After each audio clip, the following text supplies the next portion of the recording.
ನಮಸ್ಕಾರ ಸ್ನೇಹಿತರೆ. Charlie Chaplin ಸಿನಿಮಾಗಳನ್ನ ನೋಡದೇ ಇರೋರು ಯಾರು ಇಲ್ಲ ಅನ್ಸ್ತದೆ. ಇವತ್ತು ನಾನು ಚಾರ್ಲಿ ಚಾಪ್ಲಿನ್ ಸಿನಿಮಾದ ಬಗ್ಗೆ ಮಾತಾಡ್ತಾ ಇಲ್ಲ, ಸಿನಿಮಾದ ಒಂದು ಸೀನ್ ಬಗ್ಗೆ ಹೇಳ್ಕೊಂಡು ಮತ್ತೆ ಮುಂದುವರಿತೇನೆ.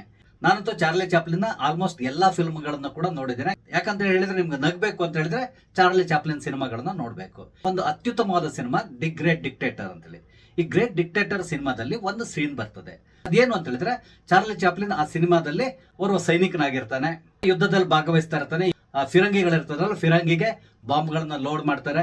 ನಂತರ ಇದನ್ನ ಫೈರ್ ಮಾಡ್ಬೇಕು. ಒಂದು ಹಗ್ಗ ಇರ್ತದೆ, ಈ ತರ ಎಳೆದ ತಕ್ಷಣ ಅದು ಫೈರ್ ಆಗ್ತದೆ. ಇದೇ ತರ ಮಾಡ್ತಾ ಇರ್ತಾನೆ. ಆವಾಗ ಏನಾಗ್ತದೆ, ಒಂದು ಬಾಂಬ್ ಫೈರ್ ಆಗಲ್ಲ, ಅದಕ್ಕೆ ಬದಲಾಗಿ ಆ ಫಿರಂಗಿಂದ ಅಲ್ಲೇ ಕೆಳಗಡೆ ಬಿದ್ದಿರ್ತದೆ. ಆಗ ಇವರು ಚೆಕ್ ಮಾಡ್ಲಿಕ್ಕೆ ಹೋಗ್ತಾರೆ. ಅಂದ್ರೆ ಅಲ್ಲಿ ಫ್ಯೂಸ್ ಸರಿ ಇದೆಯಾ ಏನ್ ಚೆಕ್ ಮಾಡ್ಬೇಕು ಅಂತ ಅದ್ರ ಹತ್ರ ಹೋಗ್ತಾರೆ. ಆಗ ಇವನನ್ನ ಮುಂದೆ ಕಳಿಸ್ತಾರೆ, ಹೋಗಿ ಚೆಕ್ ಮಾಡಪ್ಪ ಅಂತೇಳಿ. ಇವನಲ್ಲಿ ಹೋದಾಗ ಆ ಬಾಂಬ್ ಇದೆಯಲ್ಲ, ಇವನ್ ಯಾವ ಕಡೆ ಹೋಗ್ತಾನೋ ಆ ಕಡೆ ಇದು ರೊಟೇಟ್ ಆಗ್ಲಿಕ್ಕೆ ಪ್ರಾರಂಭ ಆಗುತ್ತೆ. ಅಂದ್ರೆ ಇವನನ್ನೇ ಚೇಸ್ ಮಾಡ್ಲಿಕ್ಕೆ ಬರೋ ರೀತಿಯಲ್ಲಿ ಕಾಣಿಸ್ತಾರೆ. ಅದು ಇವನ್ ಆ ಕಡೆ ಹೋದ್ರೆ ಆ ಕಡೆ ಬರ್ತದೆ, ಈ ಕಡೆ ಹೋದ್ರೆ ಈ ಕಡೆ ಬರ್ತದೆ. ಕೊನೆಗೆ ಅಲ್ಲೇ ಬ್ಲಾಸ್ಟ್ ಆಗ್ತದೆ. ಅದು ಬೇರೆ ವಿಷಯ. ನಾನು ಈ ವಿಷಯವನ್ನು ಯಾಕೆ ಹೇಳ್ತಾ ಇದ್ದೇನೆ ಅಂತ ಹೇಳಿದ್ರೆ, ರಾಹುಲ್ ಗಾಂಧಿ ಅವ್ರನ್ನ ನೋಡಿದ್ರೆ ಈಗ ಈ ಸಿನಿಮಾದ ಈ ಒಂದು ಸೀನ್ ನನಗೆ ನೆನಪಾಗ್ತಾ ಇದೆ. ಕಾರಣ ಏನು, ಕಳೆದ ಒಂದು ವಾರದಿಂದ ರಾಹುಲ್ ಗಾಂಧಿ ಅವರು ಒಂದು ಮಾತನ್ನ ಪದೇ ಪದೇ ಹೇಳ್ತಾ ಇದ್ರು.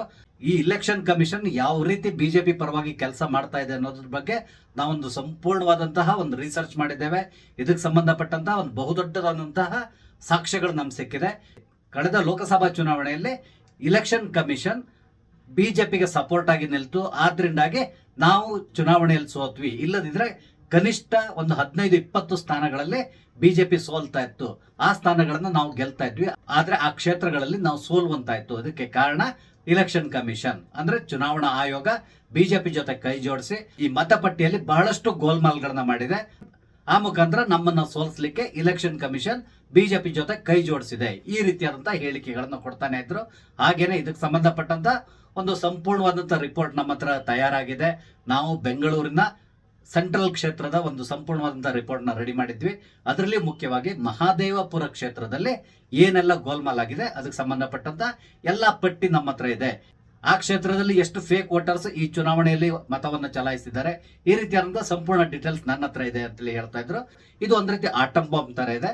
ನಾನು ಇಲೆಕ್ಷನ್ ಕಮಿಷನ್ ವಿರುದ್ಧ ಈ ಆಟಂ ಬಾಂಬ್ ಅನ್ನ ಹಾಕ್ತಾ ಇದ್ದೇನೆ, ಈ ರೀತಿಯಾದಂತಹ ಹೇಳಿಕೆಗಳನ್ನ ಕೊಡ್ತಾನೆ ಇದ್ರು. ಇದಕ್ಕೆ ಸಂಬಂಧಪಟ್ಟಂತೆ ನಾನು ಬೆಂಗಳೂರಿನಲ್ಲಿ ಸದ್ಯದಲ್ಲೇ ಒಂದು ಬಹುದೊಡ್ಡದಂತ ಒಂದು ಸಭೆಯನ್ನ ಸೇರಿಸಿ ಅಲ್ಲಿ ಇಲೆಕ್ಷನ್ ಕಮಿಷನ್ ಯಾವ ರೀತಿ ಬಿಜೆಪಿ ಪರವಾಗಿ ಕೆಲಸ ಮಾಡ್ತಾ ಇದೆ ಅನ್ನುವ ಒಂದು ವಿಷಯವನ್ನ ಸಮಸ್ತ ಜನರಿಗೂ ನಾನು ತಿಳಿಸ್ತೇನೆ.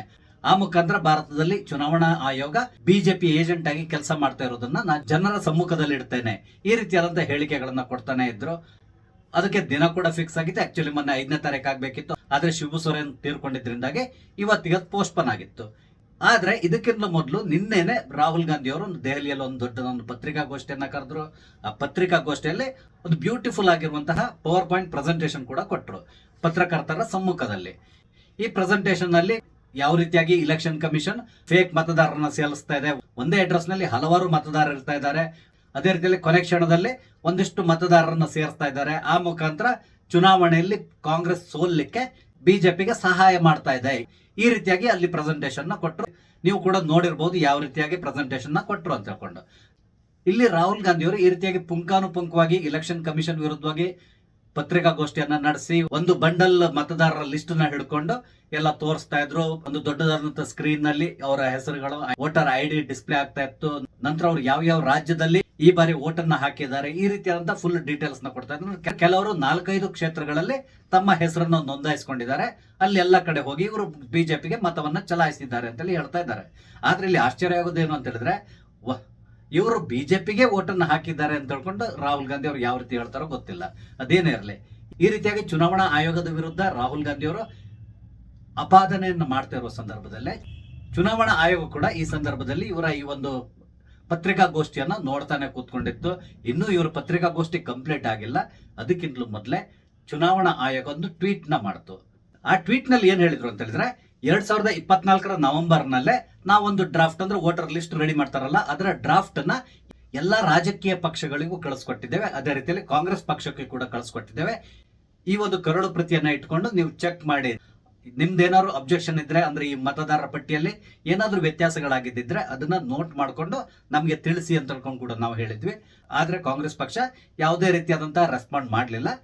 ಕೊನೆಗೆ ನಾವು 2025 ಜನವರಿಯಲ್ಲಿ ಫೈನಲ್ ಪಟ್ಟಿಯನ್ನ ಪಬ್ಲಿಷ್ ಮಾಡಿದ್ವಿ ಅಂತಕೊಂಡು ಹೇಳಿದ್ರು. ಅಂದ್ರೆ ಈ ಮಹಾರಾಷ್ಟ್ರ ಚುನಾವಣೆಗಿಂತಲೂ ಮೊದಲು ಇದು ನಡೆದಿರುವಂತಹದ್ದು. ಆದ್ರೆ ಆ ಸಂದರ್ಭದಲ್ಲಿ ಕಾಂಗ್ರೆಸ್ ಪಕ್ಷ ಯಾವುದೇ ರೀತಿಯಾದಂಥ ಅಬ್ಜೆಕ್ಷನ್ ಮಾಡಲಿಲ್ಲ, ಏನು ಮಾಡಲಿಲ್ಲ, ಸೈಲೆಂಟ್ ಆಗಿ ಕೂತ್ಕೊಂಡ್ರು. ಮಹಾರಾಷ್ಟ್ರ ಚುನಾವಣೆ ನಡೆದ ನಂತರ ಏನೆಲ್ಲ ಹೇಳಿದ್ರು ನಿಮ್ಗೆ ಗೊತ್ತಿದೆ. ಇವಾಗ್ಲೂ ಕೂಡ ಮಹಾರಾಷ್ಟ್ರದಲ್ಲಿ ಗೋಲ್ಮಾಲ್ಗಳು ನಡೆದಿದೆ ಅಂತಕೊಂಡು ಹೇಳ್ತಾನೆ ಇದ್ದಾರೆ, ಅದು ಬೇರೆ ವಿಷಯ. ಈ ಪತ್ರಿಕಾಗೋಷ್ಠಿ ನಡೀತಾ ಇರುವ ಸಂದರ್ಭದಲ್ಲೇ ಚುನಾವಣಾ ಆಯೋಗ ಇನ್ನೊಂದು ಟ್ವೀಟ್ ಅನ್ನ ಮಾಡ್ತು. ಆ ಟ್ವೀಟ್ ನಲ್ಲಿ ಅವರು ಕ್ಲಿಯರ್ ಆಗಿ ರಾಹುಲ್ ಗಾಂಧಿ ಅವರಿಗೆ ಒಂದು ಮನವಿಯನ್ನ ಮಾಡ್ಕೊಂಡ್ರು. ಅದೇನು ಅಂತ ಹೇಳಿದ್ರೆ, ನೀವು ತಕ್ಷಣ ಒಂದು ಡಿಕ್ಲರೇಷನ್ ಕೊಡಿ, ಮತದಾರರ ಪಟ್ಟಿಯಲ್ಲಿ ಈ ರೀತಿಯಾದಂತಹ ವ್ಯತ್ಯಾಸಗಳಾಗಿದೆ ಅಂತ ಒಂದು ಡಿಕ್ಲರೇಷನ್ ಕೊಟ್ಟು ನೀವೊಂದು ಸೈನ್ ಮಾಡಿ ನಮ್ಗೆ ಕೊಡಿ. ಹಾಗೇನೆ ಅದಕ್ಕೆ ಸಂಬಂಧಪಟ್ಟಂತ ಎಲ್ಲ ಸಾಕ್ಷಿಗಳನ್ನ ನೀವು ಸಬ್ಮಿಟ್ ಮಾಡಿ ಅಂತ ಹೇಳ್ಕೊಂಡು ಹೇಳಿದ್ರು. ಅದೇ ರೀತಿಯಲ್ಲಿ ಇದಕ್ಕೆ ಇನ್ನೊಂದು 2 ಕ್ಲಾಸ್ಗಳನ್ನ ಕೂಡ ಅವ್ರು ಹಾಕಿದ್ರು. ಅದೇನು ಅಂತ ಹೇಳಿದ್ರೆ, ಒಂದ್ ವೇಳೆ ನೀವು ಈ ರೀತಿಯಾಗಿ ಈಗ ಹೇಳ್ತಾ ಇದ್ದೀರಲ್ಲ, ನಮ್ಮ ಮೇಲೆ ಅಪಾದನೆ ಹೊರಿಸ್ತಾ ಇದ್ದೀರಲ್ಲ, ಇದನ್ನ ನಾವು ಸಂಪೂರ್ಣವಾಗಿ ಕೂಲಂಕುಷವಾಗಿ ಪರಿಶೀಲನೆ ಮಾಡ್ತೇವೆ. ಒಂದ್ ವೇಳೆ ನೀವು ನಮ್ಮ ಮೇಲೆ ಹೊರಿಸಿರುವಂತಹ ಎಲ್ಲಾ ಅಪಾದನೆಗಳು ಸುಳ್ಳಾಗಿದ್ರೆ ಸೆಕ್ಷನ್ 31 ಆಫ್ RP ಆಕ್ಟ್ 1950 ಇದರ ಪ್ರಕಾರ ನಿಮ್ಮ ಮೇಲೆ ನಾವು ಕ್ರಮವನ್ನು ಕೈಗೊಳ್ತೇವೆ ಅಂತೇಳಿ ಹೇಳಿದ್ರು. ಹಾಗೇನೆ ಒಂದ್ ವೇಳೆ ನೀವು ಕೊಟ್ಟಿರುವಂತಹ ಸಾಕ್ಷಿಗಳೆಲ್ಲವೂ ಸುಳ್ಳು ಸಾಕ್ಷಿಗಳಾಗಿದ್ರೆ, ನಿಮ್ಮ ಮೇಲೆ ಸುಳ್ಳು ಸಾಕ್ಷಿಗಳನ್ನು ಕೊಟ್ಟಿದ್ದಕ್ಕಾಗಿ BNS ಆಕ್ಟ್ 227 ಪ್ರಕಾರ ನಿಮ್ಮ ಮೇಲೆ ಮೊಕದ್ದಮೆಯನ್ನ ದಾಖಲು ಮಾಡ್ತೇವೆ ಅಂತಕೊಂಡು ಹೇಳಿದ್ರು. ಅದೇ ರೀತಿಯಲ್ಲಿ ಇದು ಪನಿಷೇಬಲ್, ಅಂದ್ರೆ ಇದು ಶಿಕ್ಷಾರ್ಹ ಅಪರಾಧ ಆಗಿರ್ತದೆ ಅಂತೇಳಿ ಹೇಳಿ ಅವರು ಒಂದು ಟ್ವೀಟ್ ಅನ್ನ ಮಾಡ್ತಾರೆ. ಇದೇ ಸಂದರ್ಭದಲ್ಲಿ ಆ ಪತ್ರಿಕಾಗೋಷ್ಠಿಯಲ್ಲಿ ಇರುವಂತಹ ಓರ್ವ ಪತ್ರಕರ್ತ ಕೂಡ ರಾಹುಲ್ ಗಾಂಧಿ ಅನ್ನೋ ಒಂದು ಪ್ರಶ್ನೆ ಮಾಡ್ತಾರೆ. ಈಗಷ್ಟೇ ಎಲೆಕ್ಷನ್ ಕಮಿಷನ್ ನಿಮ್ಗೆ ಈ ರೀತಿಯಾಗಿ ಒಂದು ಟ್ವೀಟ್ ಅನ್ನ ಮಾಡಿದೆ, ಇದ್ರ ಬಗ್ಗೆ ನೀವು ಏನ್ ಹೇಳ್ತೀರಾ? ನೀವೇನಾದ್ರು ಸೈನ್ ಮಾಡಿ ಒಂದು ಡಿಕ್ಲರೇಷನ್ ಕೊಡ್ತೀರಾ ಇಲೆಕ್ಷನ್ ಕಮಿಷನ್ಗೆ ಅಂತ ಹೇಳ್ಕೊಂಡು ಪ್ರಶ್ನೆ ಮಾಡಿದ್ರೆ, ಆಗ ರಾಹುಲ್ ಗಾಂಧಿ ಅವರ ಕಕ್ಕಾಬಿಕ್ಕಿ ಆದ್ರು ಅಂತೇಳಿ ಹೇಳ್ಬೋದು. ಯಾಕಂತ ಹೇಳಿದ್ರೆ, ಇಲೆಕ್ಷನ್ ಕಮಿಷನ್ ಇಷ್ಟೊಂದು ಫಾಸ್ಟ್ ಆಗಿ ಕೆಲಸ ಮಾಡ್ತಾ ಇದೆ ಅನ್ನೋದು ಕೂಡ ಅವ್ರಿಗೆ ಗೊತ್ತಿರಲಿಲ್ಲ. ಇನ್ನೊಂದೇನಂದ್ರೆ, ಈ ಪ್ರಶ್ನೆಗೆ ಉತ್ತರ ಕೊಡ್ಲೇಬೇಕಾದಂತ ಸಂದಿಗ್ಧ ಪರಿಸ್ಥಿತಿ ಅವ್ರಿಗೆ ಬಂದಿತ್ತು. ಆದ್ರೆ ಯಾವ ರೀತಿಯಾಗಿ ಉತ್ತರ ಕೊಡೋದು? ಒಂದ್ ವೇಳೆ ಹೌದು ನಾನು ಡಿಕ್ಲರೇಷನ್ ಫಾರ್ಮಿಗೆ ಸೈನ್ ಮಾಡಿ ಕೊಡ್ತೇನೆ ಅಂತ ಹೇಳಿದ್ರೆ ಸಿಕ್ಕಿ ಬೀಳ್ತಾರೆ, ಇಲ್ಲ ಕೊಡಲ್ಲ ಅಂತ ಹೇಳಿದ್ರು ಕೂಡ ಸಿಕ್ಕಿ ಬಿಡ್ತಾರೆ. ಒಂದ್ ರೀತಿಯಾಗಿ ಹುಲಿ ಸವಾರಿ ತರ ಆಗ್ಬಿಟ್ಟಿತ್ತು ರಾಹುಲ್ ಗಾಂಧಿ ಅವರಿಗೆ. ಆಗ ರಾಹುಲ್ ಗಾಂಧಿ ಅವರು ಹೇಳ್ತಾರೆ, ನಾನ್ ಯಾಕೆ ಓತು ತಗೊಳ್ಬೇಕು, ನಾನ್ ಯಾಕೆ ಸೈನ್ ಮಾಡಿ ಕೊಡ್ಬೇಕು, ನಾನೋರ್ವ ರಾಜಕಾರಣಿ, ಹಾಗಾಗಿ ನಾನು ಜನರ ಎದುರುಗಡೆ ನಿಂತ್ಕೊಂಡು ಇಲೆಕ್ಷನ್ ಕಮಿಷನ್ ಏನೆಲ್ಲ ಅನ್ಯಾಯ ಮಾಡಿದೆ ಅದನ್ನ ಹೇಳ್ಕೊಂಡು ಹೋಗ್ತೇನೆ ಹೊರತು ನಾನು ಯಾವುದೇ ಕಾರಣಕ್ಕೆ ಡಿಕ್ಲರೇಷನ್ ಅಥವಾ ಓತ್ ಏನು ಕೊಡೋದಿಲ್ಲ, ನಾನು ರಾಜಕಾರಣಿಯಾಗಿ ನನ್ನ ಕೆಲಸವನ್ನ ನಾನು ಮಾಡ್ತಾ ಇದ್ದೇನೆ, ಈ ರೀತಿಯಾದಂತ ಒಂದು ಹೇಳಿಕೆಯನ್ನ ಕೊಟ್ಟರು. ಅಂದ್ರೆ ಅಲ್ಲಿ ಒಂದು ಗೊತ್ತಾಯ್ತು, ರಾಹುಲ್ ಗಾಂಧಿ ಅವರು ಇಲ್ಲಿ ಗಲಿಬಿಲಿ ಆಗಿದ್ದಾರೆ ಅಂತೇಳಿ. ಯಾಕಂದ್ರೆ ಅವ್ರು ಎಣಿಸಿರ್ಲಿಲ್ಲ ಇಲೆಕ್ಷನ್ ಕಮಿಷನ್ ಈ ರೀತಿಯಾಗಿ ಕೇಳ್ತಾನೆ ಅಂತೇಳಿ. ಇದು ನಿನ್ನೆಯ ಕತೆ. ಆದ್ರೆ ಇವತ್ತು ಬೆಂಗಳೂರಿನಲ್ಲಿ ಕೂಡ ಒಂದು ಬಹುದೊಡ್ಡದಾದಂತಹ ಸಭೆ ಇದ್ದಿತ್ತು. ಈ ಸಭೆಯಲ್ಲಿ ಕೂಡ ಅಷ್ಟೇ ಅತಿರಥ ಮಹಾರಥರು ಎಲ್ಲರೂ ಕೂಡ ಭಾಷಣವನ್ನು ಮಾಡಿದ್ರು. ಎಲ್ಲರೂ ಹಾಡ್ತಾ ಇದ್ದಿದ್ದು ಒಂದೇ ರಾಗ, ಒಂದೇ ಹಾಡು, ಬೇರೇನೂ ಅಲ್ಲ. ಚುನಾವಣಾ ಕಮಿಷನ್ ಬಿಜೆಪಿ ಜೊತೆಗೆ ಕೈ ಜೋಡಿಸಿ ಅಕ್ರಮವನ್ನು ನಡೆಸಿ ಬಿಜೆಪಿ ಗೆಲ್ಲುವ ರೀತಿಯಲ್ಲಿ ನೋಡ್ಕೊಳ್ತಾ ಇದೆ. ಇದಕ್ಕೆ ಉದಾಹರಣೆ ಬೆಂಗಳೂರು ಸೆಂಟ್ರಲ್ ಸಂಬಂಧಪಟ್ಟಂತೆ ಬೇರೆ ಎಲ್ಲಾ ವಿಧಾನಸಭಾ ಕ್ಷೇತ್ರಗಳಲ್ಲೂ ಕೂಡ ಕಾಂಗ್ರೆಸ್ ಲೀಡ್ ನಲ್ಲಿತ್ತು. ಆದ್ರೆ ಕೊನೆಯದಾಗಿ ಮಹದೇವಪುರದಲ್ಲಿ ಕಾಂಗ್ರೆಸ್ ಹಿನ್ನಡೆಯನ್ನ ಸಾಧಿಸಿತು. ಹಾಗಾಗಿ ಬೆಂಗಳೂರು ಸೆಂಟ್ರಲ್ ಅಲ್ಲಿ PC ಮೋಹನ್ ಅವರು ಗೆದ್ರು ಅಂತ ತಿಳ್ಕೊಂಡು ಎಲ್ಲರೂ ಭಾಷಣದಲ್ಲಿ ಹೇಳ್ತಾ ಇದ್ರು. ಮಹದೇವಪುರದಲ್ಲಿ ಯಾವ ರೀತಿಯಾಗಿ ಎಲ್ಲ ಗೋಲ್ಮಾಲ್ಗಳು ನಡೆದಿದೆ ಎಲ್ಲದನ್ನವರು ವಿವರಿಸ್ಕೊಂಡು ಹೋದ್ರು. ಇದನ್ನ ಕೂಡ ನೀವು ನೋಡಿರ್ತೀರಾ. ಅದೇ ರೀತಿಯಲ್ಲಿ ಖರ್ಗೆ ಅವರು ಕೂಡ ಹೇಳಿದ್ರು, ನಾನು ಇಲ್ಲಿವರೆಗೆ ಒಂದೇ ಒಂದು ಚುನಾವಣೆಯನ್ನು ಸೋತಿರ್ಲಿಲ್ಲ, ಆದ್ರೆ 2019 ಲೋಕಸಭಾ ಚುನಾವಣೆಯಲ್ಲಿ ನಾನು ಸೋಲ್ಬೇಕಾಗಿ ಬಂತು, ಅಲ್ಲಿ ಕೂಡ ಇದೇ ರೀತಿಯಾದಂತಹ ಮೋಸವನ್ನ ಇಲೆಕ್ಷನ್ ಕಮಿಷನ್ ಮಾಡಿತ್ತು ಅಂತಕೊಂಡು ಹೇಳಿದ್ರು. ಹಾಗೇನೆ ರಾಹುಲ್ ಗಾಂಧಿ ಇನ್ನೊಂದು ಮಾತನ್ನ ಹೇಳಿದ್ದಾರೆ. ಅದೇನು ಅಂತ ಹೇಳಿದ್ರೆ, ಒಂದು ರಾಜಕೀಯ ಪಕ್ಷ ಪ್ರತಿ ಚುನಾವಣೆಯನ್ನ ಗೆಲ್ಲಿಕ್ಕೆ ಹೇಗೆ ಸಾಧ್ಯ, ಅಂದ್ರೆ ಕಂಟಿನ್ಯೂಸ್ ಆಗಿ 3 ಚುನಾವಣೆಯನ್ನ ಗೆಲ್ಲಿಕ್ಕೆ ಹೇಗೆ ಸಾಧ್ಯ, ಇಲ್ಲೇನೋ ಗೋಲ್ಮಾಲ್ ಇದೆ ಅಂತ ಹೇಳ್ಕೊಂಡು ಹೇಳಿದ್ದಾರೆ. ಮೋಸ್ಟ್ಲಿ ರಾಹುಲ್ ಗಾಂಧಿ ಅವರು ಒಂದು ವಿಷಯವನ್ನು ಮರೆತಿದ್ರು ಅನ್ಸ್ತದೆ. ಸ್ವಾತಂತ್ರ್ಯ ಸಿಕ್ಕಿದ ದಿನದಿಂದ 1977 ಕೂಡ ಕಾಂಗ್ರೆಸ್ ಕಂಟಿನ್ಯೂಸ್ ಆಗಿ ಪ್ರತಿ ಚುನಾವಣೆಯಲ್ಲೂ ಕೂಡ ಇಡೀ ದೇಶದಲ್ಲಿ ಸ್ವೀಪ್ ಆಗಿ ಗೆದ್ದುಕೊಂಡು ಬರ್ತಾ ಇತ್ತು. 1977 ತುರ್ತು ಪರಿಸ್ಥಿತಿಯನ್ನ ಹಾಕಿರೋದ್ರಿಂದಾಗಿ ಕಾಂಗ್ರೆಸ್ ಪಕ್ಷ ಸೋಲ್ಬೇಕಾಗಿ ಬಂತು. ಇದು ಮೋಸ್ಟ್ಲಿ ರಾಹುಲ್ ಗಾಂಧಿ ಮರ್ತೋಗ್ಬಿಟ್ಟಿತ್ತು ಅನ್ಸ್ತದೆ. ಹಾಗಾದ್ರೆ ಆ ಸಂದರ್ಭದಲ್ಲಿ ಕಂಟಿನ್ಯೂಸ್ ಆಗಿ 25-30 ವರ್ಷ ಕಾಂಗ್ರೆಸ್ ಪಕ್ಷ ಯಾವ ರೀತಿಯಾಗಿ ಗೆಲುವನ್ನು ಸಾಧಿಸ್ತಾ ಇತ್ತು. ಅದೇ ರೀತಿಯಲ್ಲಿ 2004 ಮತ್ತೆ 2009 ಕೂಡ ಕಾಂಗ್ರೆಸ್ ಪಕ್ಷ ಗೆಲುವನ್ನ ಸಾಧಿಸಿತ್ತು. ಹಾಗಾದ್ರೆ ಆ ಸಂದರ್ಭದಲ್ಲಿ ಕಾಂಗ್ರೆಸ್ ಪಕ್ಷದ ಪರವಾಗಿ ಇಲೆಕ್ಷನ್ ಕಮಿಷನ್ ಕೆಲಸ ಮಾಡಿತ್ತ? ಇದನ್ನ ಕೂಡ ರಾಹುಲ್ ಗಾಂಧಿ ಅವರು ಪ್ರಶ್ನೆ ಮಾಡ್ಕೋಬೇಕಾಗ್ತದೆ. ಇವತ್ತು ಚುನಾವಣಾ ಆಯೋಗ ರಾಹುಲ್ ಗಾಂಧಿ ಅವರಿಗೆ ಇನ್ನೊಂದು ಮಾತನ್ನ ಹೇಳಿದೆ. ಅದೇನು ಅಂತ ಹೇಳಿದ್ರೆ, ನೋಡಿ ನೀವು ಈ ರೀತಿ ಸುಮ್ಮನೆ ನಮ್ಮ ಮೇಲೆ ಅಪಾದನೆಗಳನ್ನು ಹೊರಿಸಬಾರ್ದು. ಇಲೆಕ್ಷನ್ ಕಮಿಷನ್ ಒಂದು ಪಕ್ಷದ ಪರವಾಗಿ ಕೆಲಸ ಮಾಡ್ತಾ ಇದೆ ಅಂತ ತಕೊಂಡು ಈ ರೀತಿ ಅಪಾದನೆಯನ್ನು ಹೊರಿಸಬಾರ್ದು. ಒಂದು ವೇಳೆ ನಾವು ಆ ರೀತಿ ಏನಾದ್ರು ಮಾಡಿದ್ದೇವೆ ಅನ್ಸಿದ್ರೆ ನೀವು ಕೋರ್ಟ್ಗೆ ಹೋಗಿ ಪ್ರಶ್ನೆ ಮಾಡಬಹುದು, ಅಥವಾ ಡಿಕ್ಲರೇಷನ್ ನ ಕೊಡಿ ಅಂತ ಹೇಳ್ಕೊಂಡು ಹೇಳಿದ್ದಾರೆ. ಹಾಗೇನೆ ಇನ್ನೊಂದು ಮಾತು ಹೇಳಿದ್ದಾರೆ, ತಕ್ಷಣ ನೀವು ಕ್ಷಮೆಯನ್ನ ಕೇಳಬೇಕು, ಇಲ್ಲ ಡಿಕ್ಲರೇಷನ್ಗೆ ಸೈನ್ ಮಾಡಿ ಸಬ್ಮಿಟ್ ಮಾಡಿ. ನಾವು ಅದಕ್ಕೆ ಸಂಬಂಧಪಟ್ಟಂತೆ ವೆರಿಫಿಕೇಶನ್ ಮಾಡ್ತೇವೆ ಅಂತ ತಗೊಂಡು ಹೇಳಿಕೆಯನ್ನು ಕೊಟ್ಟಿದ್ದಾರೆ. ಆದ್ರೆ ಇಲ್ಲಿ ರಾಹುಲ್ ಗಾಂಧಿ ಇರ್ಬೋದು ಅಥವಾ ರಾಹುಲ್ ಗಾಂಧಿ ಅವರ ಸಹೋದರಿ ಅಂದ್ರೆ ಪ್ರಿಯಾಂಕಾ ವಾದ್ರಾ ಕೂಡ ಇವತ್ತು ಹೇಳಿಕೆ ಕೊಟ್ಟಿದ್ದನ್ನು ನೋಡಿದೆ.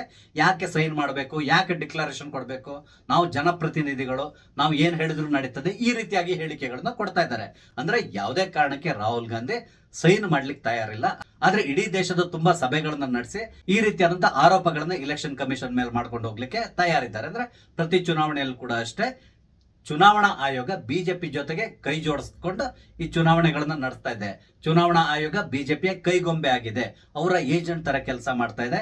ಪ್ರತಿ ಚುನಾವಣೆಯಲ್ಲೂ ಕೂಡ ಒಂದಿಷ್ಟು ವೋಟರ್ಸ್ ನ ಸೇರಿಸ್ತಾರೆ, ಆ ವೋಟ್ಗಳೆಲ್ಲದು ಬಿಜೆಪಿ ಹೋಗ್ತದೆ ಅಂತ ಹೇಳ್ಕೊಂಡು ಹೇಳಿಕೆಯನ್ನು ಕೊಟ್ಕೊಂಡು ಬರ್ತಾ ಇರ್ತಾರೆ. ಯಾರೋ ಒಬ್ಬ ವೋಟರ್ ಮಹದೇವಪುರದಲ್ಲೂ ವೋಟ್ ಹಾಕಿದ್ದಾನೆ, ಮಹಾರಾಷ್ಟ್ರದಲ್ಲೂ ವೋಟ್ ಹಾಕಿದ್ದಾನೆ, ಹಾಗೆ ಉತ್ತರ ಪ್ರದೇಶದಲ್ಲೂ ವೋಟ್ ಹಾಕಿದ್ದಾರೆ. ಈ ತರ ಏನೋ ಒಂದು ಹೇಳಿಕೆಯನ್ನು ಕೊಟ್ಟಿದ್ದಾರೆ. ತಕ್ಷಣ ಇಲೆಕ್ಷನ್ ಕಮಿಷನ್ ಅದನ್ನ ಚೆಕ್ ಮಾಡಿದೆ. ಚೆಕ್ ಮಾಡಿ ಇವರಿಗೆ ಪುನಃ ಟ್ವೀಟ್ ಮಾಡಿ ಹೇಳಿತ್ತು ಆ ರೀತಿ ಏನು ನಡೆದಿಲ್ಲ ಅಂತ ಹೇಳ್ಕೊಂಡು. ಒಟ್ಟಾರೆಗೆ ಇಲ್ಲಿ ರಾಹುಲ್ ಗಾಂಧಿ ಒಂದ್ ರೀತಿ ಸಿಕ್ಕಾಕೊಂಡ್ ಬಿಟ್ಟಿದ್ದಾರೆ ಅಂತದೆ. ನಾನೇನೋ ಒಂದು ಆಟೋಮ್ ಬಾಂಬ್ ತಗೊಂಡ್ ಬಂದು ಬೆಂಗಳೂರಿನಲ್ಲಿ ಸ್ಫೋಟಿಸ್ತೇನೆ ಅಂತ ತಗೊಂಡು ಹೇಳ್ತಾ ಇದ್ರು. ಆದ್ರೆ ಇದು ಟುಸ್ ಪಟಾಕಿ ಆದ ರೀತಿಯಲ್ಲಿ ಕಾಣಿಸ್ತಾ ಇದೆ. ಏನೋ ಕಾಂಗ್ರೆಸ್ನವರು ಎಲ್ಲರೂ ಹೇಳಿಕೆಗಳನ್ನ ಕೊಡ್ತಾ ಇದ್ದಾರೆ. ರಾಹುಲ್ ಗಾಂಧಿ ಹೇಳಿದ್ದೆಲ್ಲವೂ ಸತ್ಯ, ಪ್ರತಿ ಚುನಾವಣೆಯಲ್ಲಿ ಕೂಡ ಇದೇ ತರ ಮಾಡ್ಕೊಂಡು ಬಿಜೆಪಿ ಗೆಲ್ತಾ ಇದೆ, ಈ ರೀತಿ ಹೇಳಿಕೆಗಳನ್ನ ಕೊಟ್ಕೊಂಡು ಹೋಗ್ತಾನೆ ಇದ್ದಾರೆ. ಆದ್ರೆ ಅದನ್ನ ಅಫಿಷಿಯಲ್ ಆಗಿ ಪ್ರಶ್ನೆ ಮಾಡ್ಬೇಕು ಅಂತ ಹೇಳಿದ್ರೆ ಇವರು ಡಿಕ್ಲರೇಷನ್ ಕೊಡಬೇಕು, ಸೈನ್ ಮಾಡಿ ಇಲೆಕ್ಷನ್ ಕಮಿಷನ್ ನ ಅಪ್ರೋಚ್ ಮಾಡಬೇಕಾಗ್ತದೆ. ಆದ್ರೆ ಅದಕ್ಕೆ ಇವ್ರು ಯಾರು ತಯಾರಿಲ್ಲ. ಕಾರಣ ಏನು ಅಂತ ಹೇಳಿದ್ರೆ ಈ ರೀತಿ ಮಾಡಿದ್ರೆ ಇವ್ರು ಸಿಕ್ಕಾಕೊಳ್ಳುವಂತ ಸಾಧ್ಯತೆ ಇರ್ತದೆ, ಆಗ ಜೈಲು ಸೇರ್ಬೇಕಾಗಿ ಬರ್ತದೆ. ಆದ್ರಿಂದಾಗಿ ಆ ಕೆಲಸಕ್ಕೆ ಇವ್ರು ಕೈ ಹಾಕ್ತಾ ಇಲ್ಲ. ಈಗ ಚುನಾವಣಾ ಆಯೋಗ ಏನ್ ಮಾಡ್ತದೆ, ಇಡೀ ಭಾರತದಲ್ಲಿ ವೋಟರ್ ಲಿಸ್ಟ್ ನ ರಿವೈಸ್ ಮಾಡ್ಲಿಕ್ಕೆ ಕೂತ್ಕೊಂಡಿದೆ. ಅಂದ್ರೆ ಇಡೀ ದೇಶದಲ್ಲಿ ಸಂಪೂರ್ಣವಾಗಿ ಚೆಕ್ ಮಾಡಿ ಫೇಕ್ ವೋಟರ್ಸ್ ಇರ್ಬೋದು ಅಥವಾ ನುಸುಳುಕೋರರು ಇರ್ಬೋದು, ಇವರೆಲ್ಲರನ್ನು ಕ್ಲಿಯರ್ ಮಾಡಿ ಫ್ರೆಶ್ ವೋಟರ್ ಲಿಸ್ಟ್ ನ ನಾವು ರೆಡಿ ಮಾಡ್ತೇವೆ ಅಂತ ಹೇಳ್ತಾ ಇದ್ದಾರೆ. ಆದ್ರೆ ಅದನ್ನ ಮಾತ್ರ ರಾಹುಲ್ ಗಾಂಧಿ ಅವರು ವಿರೋಧಿಸ್ತಾರೆ, ಸಾಧ್ಯವೇ ಇಲ್ಲ ಅಂತ ಹೇಳಿ ಹೇಳ್ತಾರೆ. ಫೇಕ್ ವೋಟರ್ಸ್ ನ ತೆಗಿಲಿಕ್ಕೂ ಕೂಡ ಇವ್ರು ತಯಾರಿಲ್ಲ.